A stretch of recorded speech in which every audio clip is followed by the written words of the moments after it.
Hello, everybody. Co-owner Om Gandhi here. Welcome one, welcome all to the audio edition of the Fireside Chats. For more stories like this, go to our website at runtrymag.com. That's runtrymag.com. You can also find us on Instagram at runtrymag, and you can also find us on Facebook at runtrybike. And now, on to the show.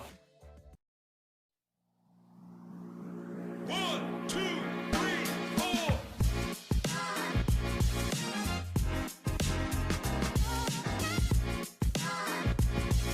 Hey, Carla, how are you?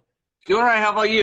I'm doing fantastic, and I'm so excited to get to talk to you again. Thank you for joining us and taking time out of your day. Anytime. So, Carla, we got to enjoy some time together under the tent over at Across the Years and chat. Tell the folks a little bit about yourself. I gave them some of your bio about being a 100-mile finisher, Boston qualifier, 3-time Special Olympic medalist. Give them more information about who Carla is before we dive into the questions.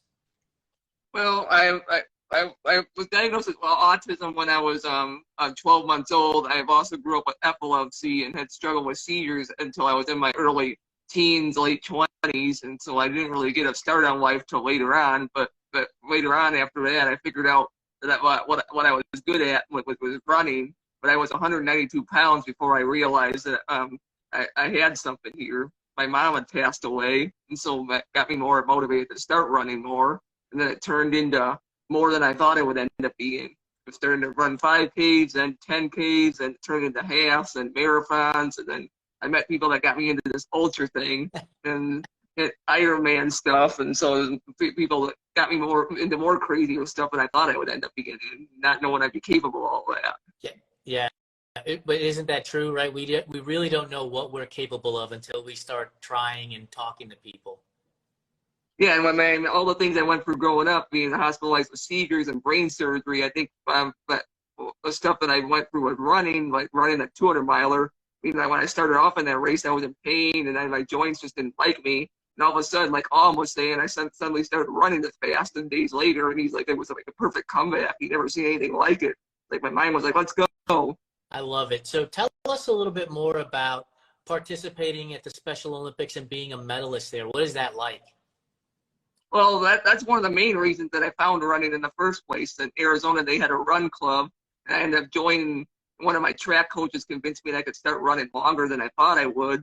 So, and then they connected me with other people that would run with me, and then they connected with me with people that ended up getting me to run half marathons, and then ended up pacing me at my first full marathon. So then through Special Olympics, I met somebody to help me get me my first 100, first ultra 50-miler at Across the Years a few years ago. It was through that Special Olympics that I met them. So they're like, we can get you to your first ultra, and that's what they did. That's amazing. So what events did you medal in at the Special Olympics? Well, I've got a million medals from I've been doing Special Olympics since 2007 when I first lived in Wisconsin, then moved to Arizona. And but when I really started getting to competing nationally is when I moved to Arizona, and I got a silver medal in volleyball at the national games in Kentucky. Then the following year, I got picked to go to New Jersey for track and field. That's where I really got my running training in because I wanted to get fit for those games. And then my coach ended up having me run a mile. And then I'm like, I could do more than this. And then I ran Pat's run, and I just worked my way up from there. And then I ended up winning a gold and 2 silvers in New Jersey in sprinting and walking and softball throw. Softball too. Yeah. How many sports are you just the jack of all trades? You want to get involved in all the sports? Well, I compete now. I do like in Special Olympics up here. I'm doing swimming. I'm the only athlete that's doing the 400-meter swim because they don't have any other athletes that swim long distance. So I'm trying to get more people motivated maybe to get into triathlon someday up here. Well, you've got me motivated already. I mean, just the number of accomplishments, and more so than that, Carla, I think one of the things that I want to ask you about is your willingness to try. Like, it just seems like, yeah, I talked to this person and I did this. I talked to this person and I did that. Where does that come from? Where do you have this willingness to try and not worry? It seems, correct me if I'm wrong, it seems that you don't have a fear of failure. Yeah, a lot of people with autism, I think it's one of our strengths with having autism is we have this motivation like that keep going. We don't feel pain like other people do. And when we do feel pain, it's more harder than other people. So I think some of that has to do with it. And everything I did had growing up or whatever, the things I went through, I think that helped me become stronger too Yeah. for running. Thinking of all the pain I went through growing up. In terms of what? Like physical pain or being picked on type of pain? Oh, both kind of physical and just that feeling like I fit in with everybody. Yeah. So today, when you go to trail runs and across the years, for example, did you still feel that scenario in terms of being isolated, or did you feel welcomed by the community? I felt welcome. There was a time where I was actually looking for new shoes, and all of a sudden this person appeared to give me shoes, and I'm like, oh, I didn't know you knew. Like they were thinking what I was thinking. So let me give the audience a little background on this, because I met Carla at Across the Years, and when she came into the warming tent and the sleeping tent, I guess, like, you were covered in mud, and I was. I still got pictures of that too. covered in mud, and you had your shoes untied, and you told me that the reason why you had to have your shoes untied was because your feet were killing you, and you had just found like this pair of shoes out of left field. And so I'm not surprised that you found somebody to help you out, because you were very personable to talk to and are truly an inspiration and motivation for others. Give us more scenarios of what happened while you were out there, because you did the 6-day at Across the Years, right? Yep. So before you answer, hold on. For those of you who don't know, Across the Years is an event that takes place literally across the years over New Year's here in the Phoenix, Arizona area. And Carla chose to essentially move her body for what amounts to 144 straight hours. Give us more information about that event. What challenges did you not expect to have, and what was easier than you thought it would be? Well, the challenges that I thought would be harder for me was the rain and the mud and whatever. But I ended up the first day that I came out there was rain and muddy too, and I was like, I don't know if I'm gonna want to do this, and I ended up pushing through. And I remember a scenario growing up, and how I was a kid, I used to love to play in the mud. So I'm like, this is my type of scenery, I guess, because as a kid I would play in the mud with the bees. And so what was harder than you thought it would be then, if that was easier? I don't know. The hard part was telling my body I could keep moving. Like when I would get up, I'd almost fall over half the time.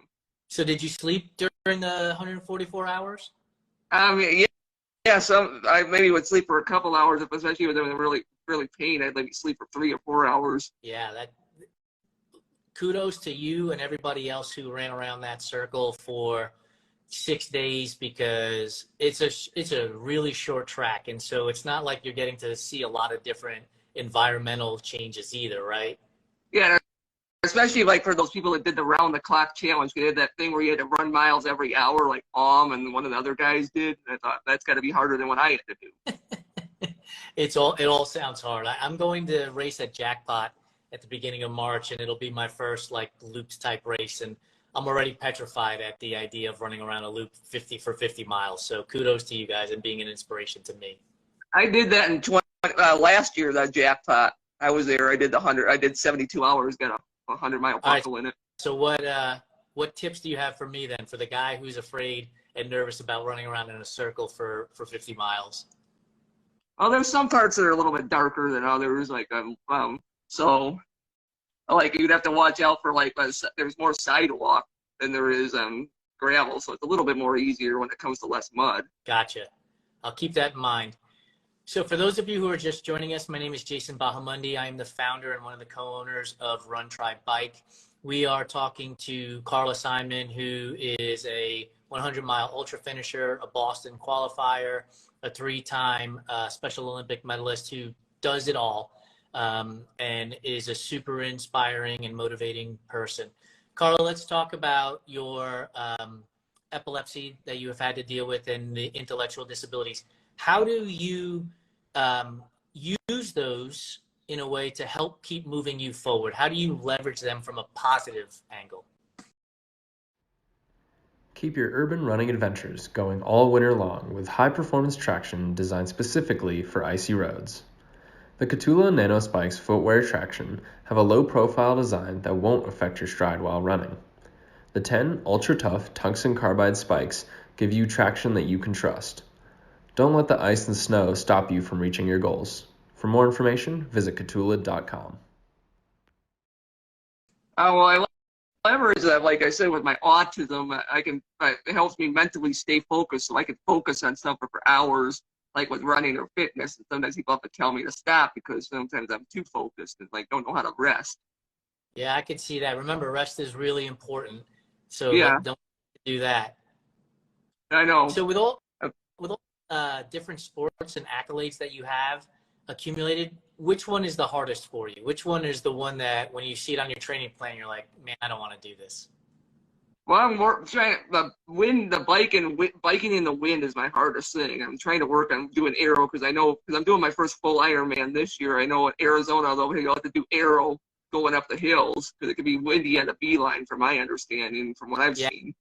Yeah. So I raced Arizona in 2012, and you are in aero position a lot up and down the beeline. So definitely the more you can practice that out in Wisconsin while you're out there, the better it is for you when you get down here to be able to handle that for sure. Because I live by Lake Michigan, so it can get windy. So to me, it's perfect training. Yeah, you just mentioned to me that you went outside and rode your bike today for 27 miles. How was that? Yep. There was a windy going out. I mean, I was surprised I still had a 12-mile-per-hour pace going out, but I mean, it was better coming back with the wind behind my back than I had a 13.8-mile-per-hour pace going Good back. for you. So out of curiosity, are you doing a lot of this training on your own, or do you have training partners that join you? Right now, mostly on my own because I had just moved here from Arizona in July, so I'm still trying to meet more people and figure out who else is I can train with and do things with because I live in Manitowoc. A lot of people I know live out in Green Bay. Okay. How far away is Green Bay from you? About 40 minutes, so it ain't too awful bad. Yeah. So for all of you folks who are watching this out in Green Bay, get in touch with Carla, create a training group so that when she gets down here for Ironman Arizona in November, she'll be ready to rock and roll. Out of curiosity, why did you pick Ironman Arizona? I know you did the 70.3, but why the full in Arizona and not elsewhere?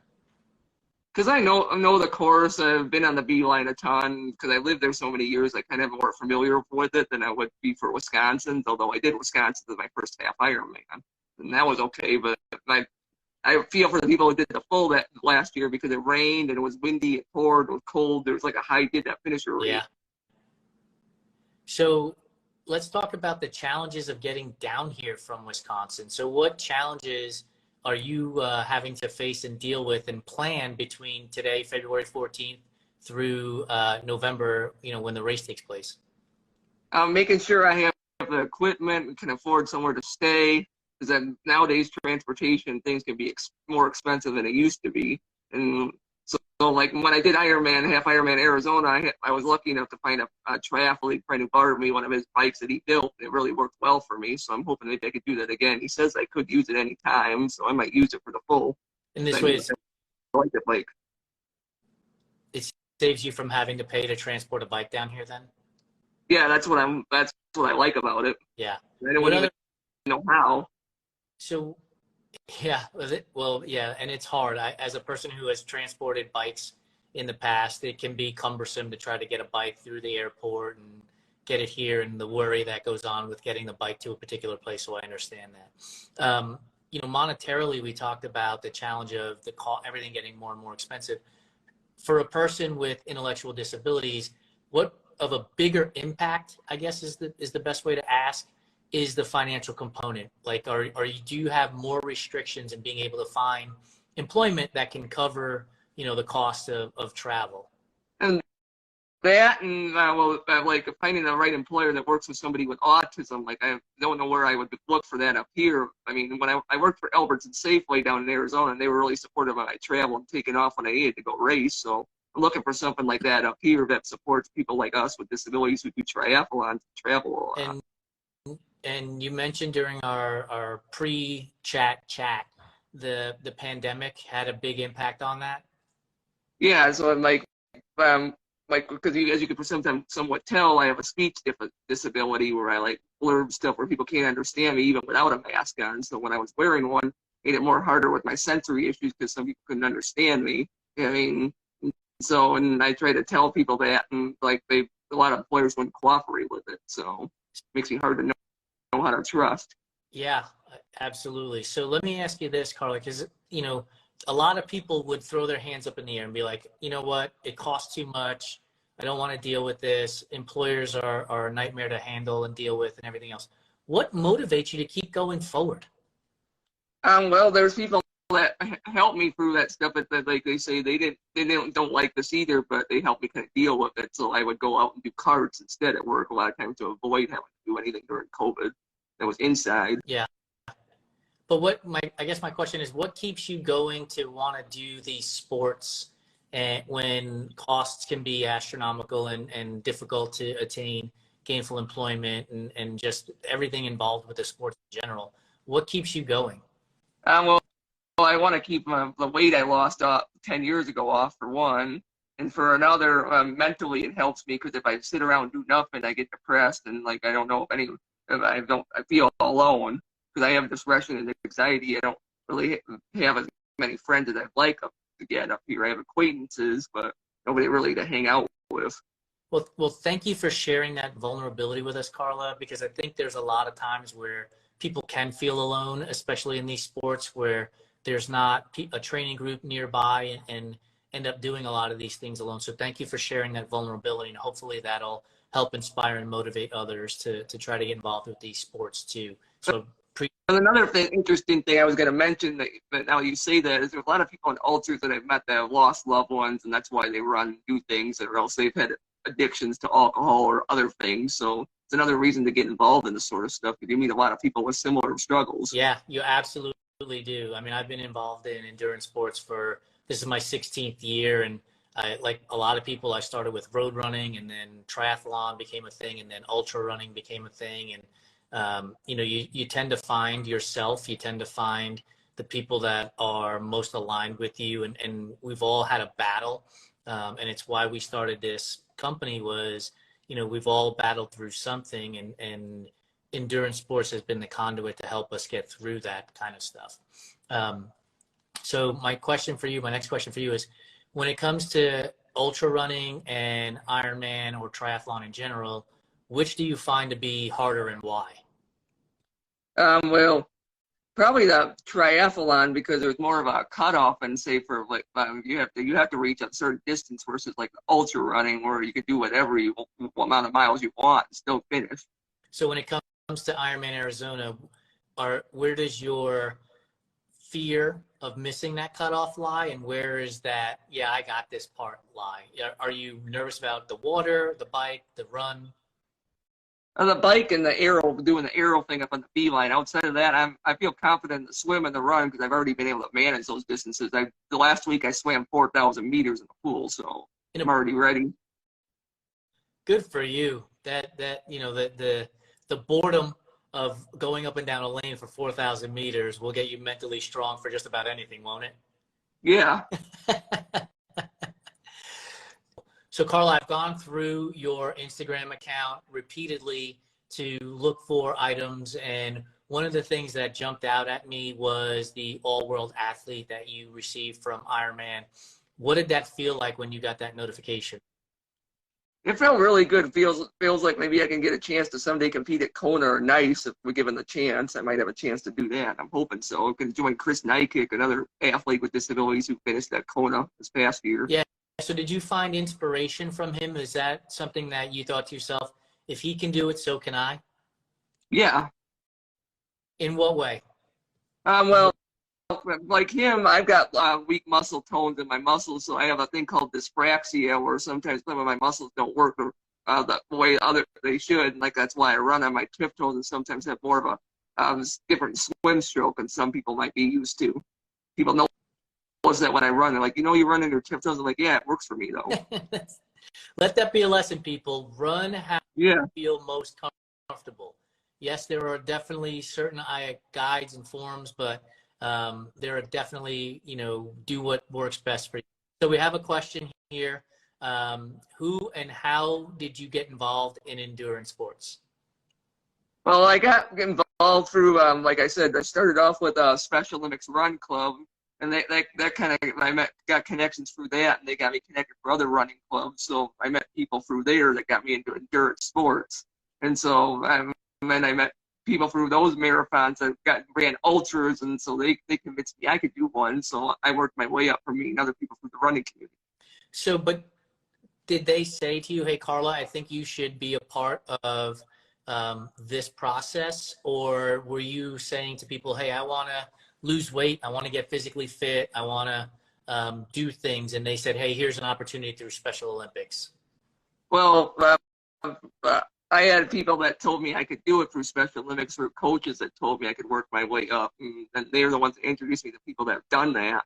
And then through running, I paced somebody in an ultra, and that's what got me addicted at across the years, because I paced another runner, and when I was doing the 6-day race there. Very cool. So we have a comment from Kathy Jansen, who's just wanted to say hi from Arizona. I don't know if you know who Kathy is, Carla. Yeah, I do. They came and cheered me on at Half Ironman Arizona. They're Special Olympic athletes' parents that came. That one of her husband has done Ironmans too. So that's what they're kind of the reason I got motivated to do them too, is meeting them. Perfect. Awesome. Kathy, thank you for the comment. Appreciate it. So do you feel like you are an inspiring persona and a motivating persona to others? Like, do you recognize that in yourself? I do. And I get comments from people all the time how awesome I am, how I motivate them and their kids with autism and disabilities to work their way up too. Do you feel pressure to perform and continue to be a part of the endurance world, knowing that there are others that are looking up to you? Sometimes, yeah. Especially when I'm at my weakest moment, but that helps me keep going in some ways too. That I know there's people watching, and I have a reason to keep moving. That's awesome. Yeah, I appreciate that. Because, I mean, honestly, our conversation and across the years inspired and motivated me. And when told me that you were wanting to be a willing participant in this conversation, I was super excited and was thrilled to be able to have this conversation with you. We have another question from AZ Runner Mama. She said, will we see you at Across the Years in December? And if so, what distance will you be going for? I'm not sure about the Across the Years thing yet. First, I've got to get through my few trips for Half Ironmans and Ironmans. I'm doing 3 Half Ironmans this year, and then my first full Ironman in Arizona at the end of November. So I may have to recover some from that stuff. For that busy schedule. That's a big season. Which 3 Half Ironman are you doing? I'm doing Ironman Steelhead 70.3 in June. Then in September, I've got Ironman Michigan 70.3. Then Arizona's 70.3 in October. And then a full Ironman in November for Arizona. Awesome. So when you come down here for the half in October, will you just stay here in Arizona through the full? I'm probably not, unless somebody else will offer me a place to stay for a month. I'll probably fly back and then come back again. If I can afford it all, we'll see. That's a lot of. I want to do it. So we have another comment from AK Ultra Run 1, who said, Carla, you were absolutely, and in big capital letters, motivating and inspiring at Across the Years. Do you really know the impact that you have, honestly? I do. I do somewhat. I mean, someday I'm hoping I can get that into more businesses in the work world too, and show them too that what we can do and use it there. Absolutely. Because you really truly are an inspiration and motivation. I mean, when we posted on our Instagram feed that we were going to be chatting with you today, the comments came flooding in, and it was probably one of the highest engagements that we've had. And sometimes I think people say, yeah, I know, and I understand the type of inspiration and motivation I bring to people, but I don't think they always really fully comprehend how inspiring and motivating they are. That's why I asked you that question again. Yeah, and how much we have to push harder to get where we're at too. That's another thing. Absolutely. I mean, so let me ask you this: do you have there ever been instances in which you felt sort of dismissed by people when it comes to having to deal with your intellectual disabilities and the endurance sports world? Yeah, sometimes because I'm on the higher level of the autism spectrum. Some people are like, "So you don't look like you have autism." Like, well, you got to see me in certain spots to know that I have it. Yeah, I mean, so we just had an article on our website about overcoming invisible challenges, and it was one of the most engaged articles we had, because there are times where people don't know we're talking to you today. We talked to Brandon, who is dealing with AS a couple of weeks ago. We know of people who are dealing with AS or MS or RA for that matter, and these invisible disabilities as well as the ones that are visible. To your point, right? You don't look like you have autism. I don't know what that's supposed to mean, in all honesty. Like, I don't know what that definition is supposed to mean, but I'm glad you're able to handle it with grace and inform the people around you and our endurance sports community of what that looks like. Yeah. Yeah, and then, I mean, like, so now they put the whole spectrum in one, because a lot of people didn't like that they were putting it by levels, because, I mean, there's certain times where people like me can have our harder moments that are harder to face than the people with lower levels that can't talk at all. Right. So I'm gonna one more question for you, and I'd love to get some in-depth response from you about this, because I think it's super important, because we all know in general how expensive triathlon is, from swim gear to bike gear to run gear, and obviously if you want to travel. So you mentioned potentially wanting to race in Kona and wanting to race in Nice and all these other places, yet simultaneously having difficulty with employment. So how can race organizations help you get to events and help broaden the spectrum of athletes that can race? Well, maybe we can be promotional speakers for the organization, like be able to go places to talk about how we can do Ironman and stuff, and how that can help bring the community together. I know I talked to one of the Ironman guys one time and said he's trying to build our category more and find more people to do it. But I say the way to do it is get more of us to get out and speak. Pay us to do that. Be motivational speakers. Yeah, and so when it comes to that kind of thing, are you know, and you don't have to flesh it all out in this conversation, but in that scenario, if Ironman or another organization said, we'll waive the cost of the event for you to come and speak to us, is that kind of what you're looking for? Yeah, I mean, yeah, kind of. There's a way to, but more what I would like is, I mean, it ain't the fee of the race itself, but like paying to get there, like flying there, the rental cars would cost me more than anything. Right. Yeah, and it comes back to the ability to be gainfully employed so that you can afford, you know, to travel and figure out ways to overcome and compensate for that, correct? Yeah.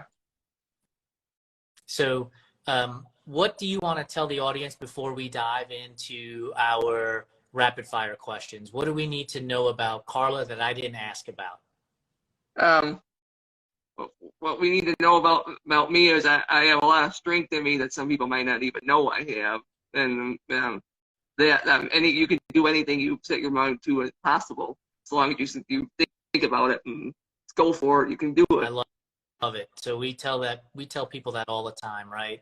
Like, stop worrying, start doing. There's never going to be the right time or the perfect time. The right time to start was 1 second ago. So, you know, time to get started and get moving forward. Or like what somebody said, focus on the now, don't focus on the future or the past. Focus on where you're at now, and then work your way up. That's right. Because honestly, when it's all said and done, the bad thing that you're worrying about is probably not the bad thing that's going to happen, but something else. Yeah.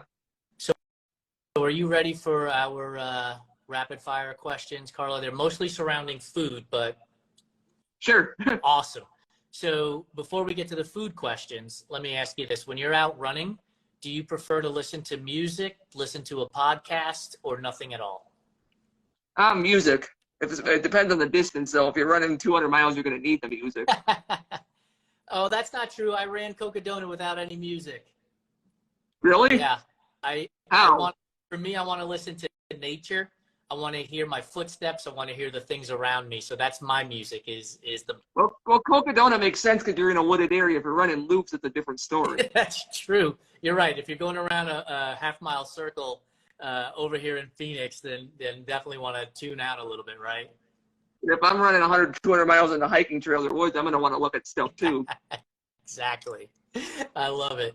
So which do you prefer? Are you a TV show or movie person?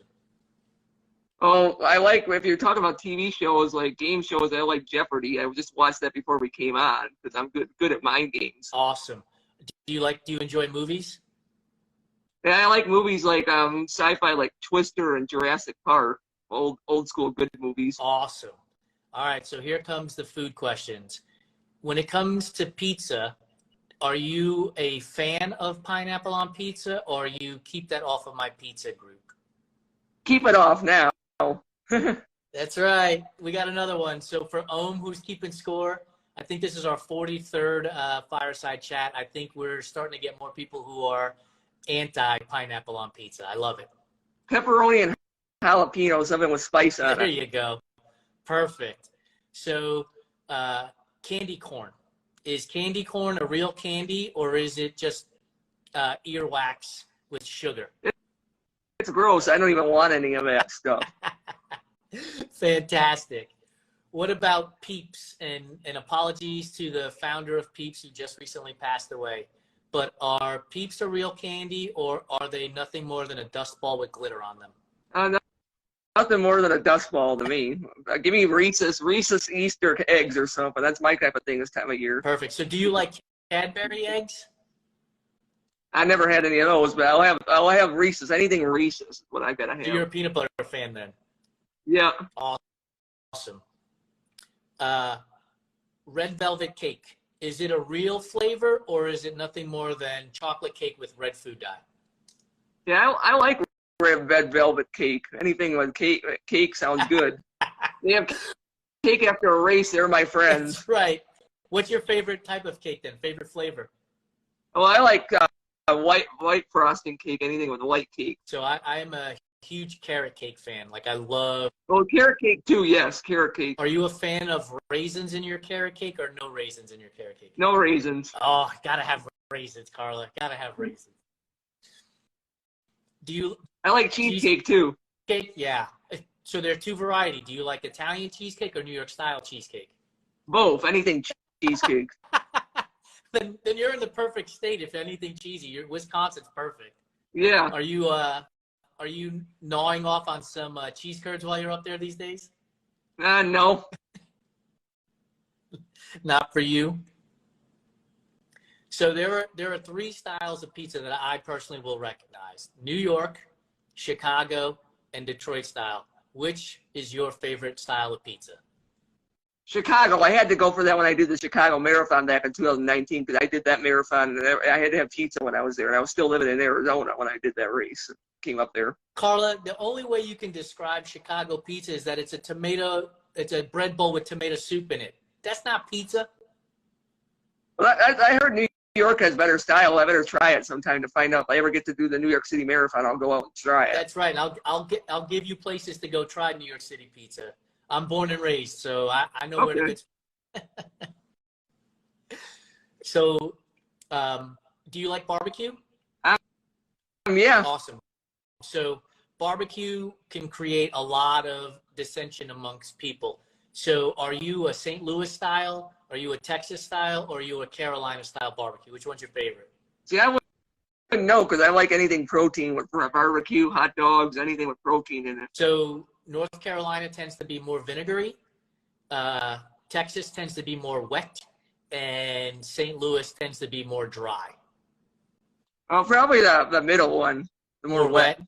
You like to have it running down your arm? Yeah. Like 17 napkins cleaning it off? Anything with barbecue sandwich. There you go. Floppy dough type. Are you a fan of ice cream? Yes. Favorite flavor? Give me Cold Stone any Cold day. Stone? That was yeah. What's your favorite flavor ice cream? Birthday cake remix. I've got to have that from them. Look at that. So then, I mean, we love food, clearly, you and I both. So you must have a favorite pie.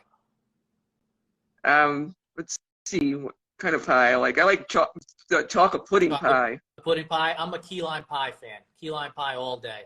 Give me that tartness.